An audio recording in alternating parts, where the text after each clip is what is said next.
Greater Hyderabad లో మరో భారీ అగ్ని ప్రమాదం సంభవించింది. సికింద్రాబాద్ లోని ప్యాట్నీ సెంటర్లో అనూహ్యంగా మంటలు చెలరేగాయి. ఎస్బీఐ బ్యాంకు ఉన్న భవనంలోని 4వ అంతస్తులో మంటలు అలుముకున్నాయి. గమనించిన స్థానికులు, ఉద్యోగులు భయంతో బయటకు పరుగులు తీశారు. స్థానికుల సమాచారంతో ఫైర్ సిబ్బంది ఘటనా స్థలానికి చేరుకుని మంటలను అదుపు చేసే ప్రయత్నం చేశారు.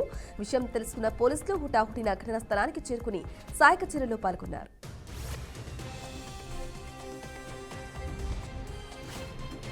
కీసర ఔటర్ రింగ్ రోడ్డుపై ఘోర రోడ్డు ప్రమాదం చోటు చేసుకుంది. శామీర్పేట్ నుండి కీసర మీదుగా ఘట్కేసర్ వైపు వెళ్తున్న నైట్రోజన్ కంటైనర్ వెనకాల అతి వేగంగా వచ్చిన బెలెనో కారు ఢీకొంది. కారులోని డ్రైవర్తో సహా 2 వ్యక్తులు మృతి చెందారు.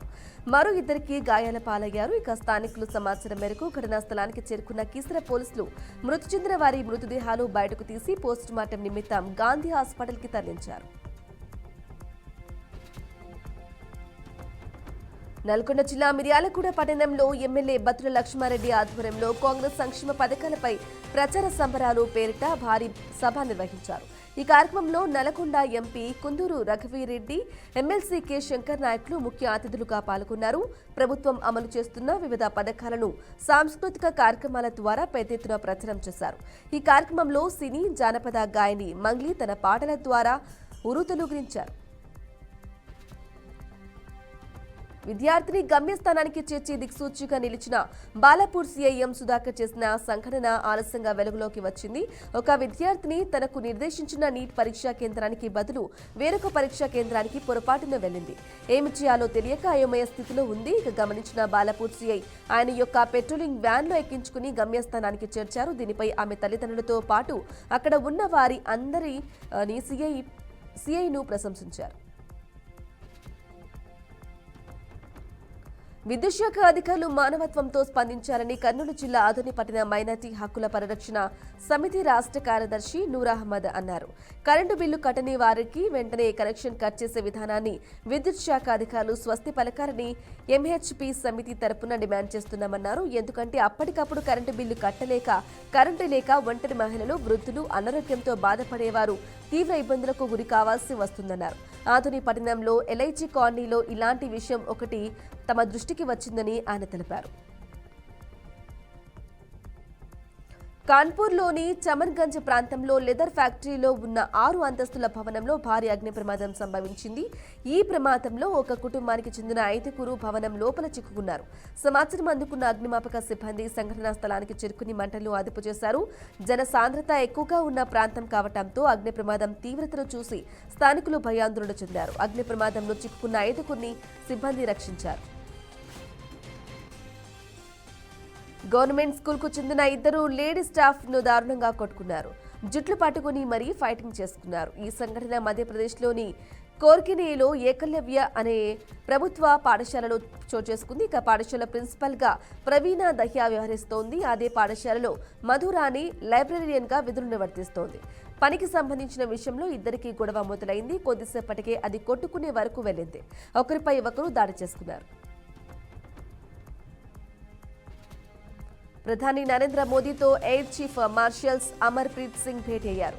ఢిల్లీలోని ప్రధాని నివాసంలో ఈ సమావేశం జరిగింది. భారత్ పాక్ మధ్య ఉద్రిక్తతలు నెలకొన్న వేళ ఈ భేటీకి ప్రాధాన్యం ఏర్పడింది. అంతకు ముందు రోజే నౌకాదళ అధిపతి అడ్మిరల్ దినేష్ కే త్రిపాఠి కూడా ప్రధానిని ఆయన నివాసంలో కలుసుకున్నారు. పాల్గం ఉగ్రదాడి తర్వాత భద్రతా వ్యవహారాల కేబినెట్ కమిటీ భేటీ జరిగింది. ఉగ్రవాదులపై చర్యలు తీసుకునేందుకు త్రివిధ దళాలకు ఈ భేటీలో పూర్తి స్వేచ్ఛను ఇచ్చారు. లక్ష్యాలు, దాడి సమయం అవి నిర్ణయిస్తానని నాడు సిసిఎస్ వెల్లడించింది. మాల్దీవుల అధ్యక్షుడు మహమ్మద్ మయూచు ఏకంగా 15 గంటల పాటు ప్రెస్ మీట్ నిర్వహించి రికార్డు నెలకొల్పారు. ప్రపంచ పత్రికా స్వేచ్ఛా దినోత్సవం సందర్భంగా విలేకరుల సమావేశం నిర్వహించిన ఆయన 14 గంటల 54 నిమిషాల పాటు మీడియాతో మాట్లాడినట్లు మయూచు కార్యాలయం ఓ ప్రకటనలో తెలిపింది. అర్ధరాత్రి తర్వాత కూడా సమావేశం కొనసాగిందని, గతంలో ఈ అధ్యక్షుడు ఇంత సుదీర్ఘంగా ప్రెస్ మీట్ నిర్వహించలేదని పేర్కొంది. జర్నలిస్టుల ప్రశ్నలకు నిరంతరం సమాధానమిచ్చారని వెల్లడించింది. దీంతో ఉక్రెయిన్ అధ్యక్షుడు జెలెన్స్కీ రికార్డును మయూచు అధిగమించారు. గతంలో జెలెన్స్కీ 14 గంటల పాటు ప్రెస్ మీట్లో పాల్గొన్నారు. భారత్ పాకిస్తాన్ల మధ్య యుద్ధ మేఘాలు కన్ముకున్న వేళ కేంద్ర రక్షణ శాఖ మంత్రి రాజ్నాథ్ సింగ్ కీలక వ్యాఖ్యలు చేశారు. ఢిల్లీలో నిర్వహించిన సంస్కృతి జాగరణ మహోత్సవంలో ఆయన పాల్గొన్నారు. మన సైనికులు దేశ భౌతిక స్వరూపాన్ని రక్షిస్తున్నారు, మన ఋషులు దేశ ఆధ్యాత్మిక రూపాన్ని పరిరక్షిస్తున్నారని రాజ్నాథ్ సింగ్ అన్నారు. సైనికులు యుద్ధ భూమిలో పోరాటం చేస్తుంటే సాధువులు జీవన భూమిలో పోరాడుతున్నారని తెలిపారు. దేశ రక్షణ శాఖ మంత్రిగా సరిహద్దులో ఉన్న సైనికుల ప్రాణాలు కావడం తన బాధ్యత అని అన్నారు. మరోవైపు దేశంపై దాడికి యత్నించే వారికి తగిన గుణపాఠం చెప్పడం కూడా తన బాధ్యతే అని వెల్లడించారు. హౌతీ తిరుగుబాటుదారులు మరోసారి దుశ్చర్యలకు పాల్పడ్డారు. ఇజ్రాయెల్ రాజధాని టెల్ అవీవ్లోని బెన్ గురి ఇంటర్నేషనల్ ఎయిర్పోర్టుపై క్షిపణి దాడికి పాల్పడ్డారు. ఇక హౌతీ రెబల్స్ ప్రయోగించిన ఈ మిసైల్స్ విమానాశ్రయానికి సమీపంలోని రోడ్డుపై పడింది. ఈ ఘటనలో 8 మంది తీవ్రంగా గాయపడ్డారు. ఘటన అనంతరం దేశంలోని ప్రధాన అంతర్జాతీయ విమానాశ్రయంలో అన్ని టేకాఫ్లు, ల్యాండింగ్లు తాత్కాలికంగా నిలిపివేశారు. ఈ క్షిపణిని ఆపడంలో తమ రక్షణ వ్యవస్థ విఫలమైందని ఇజ్రాయెల్ సైన్యం అంగీకరించింది.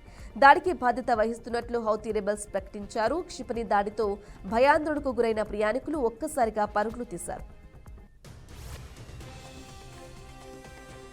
పశ్చిమ గోదావరి జిల్లా నర్సాపురంలో శ్రీ ఆదికేశవ ఎంబర్మన్నార్ స్వామి దేవస్థానంలో వార్షిక బ్రహ్మోత్సవాలు భాగంగా తెప్పోత్సవం ఘనంగా నిర్వహించారు. పల్లకిలో అగ్రహార ఉత్సవం, తీర్థ ప్రసాదాలు వినియోగాలు చేశారు.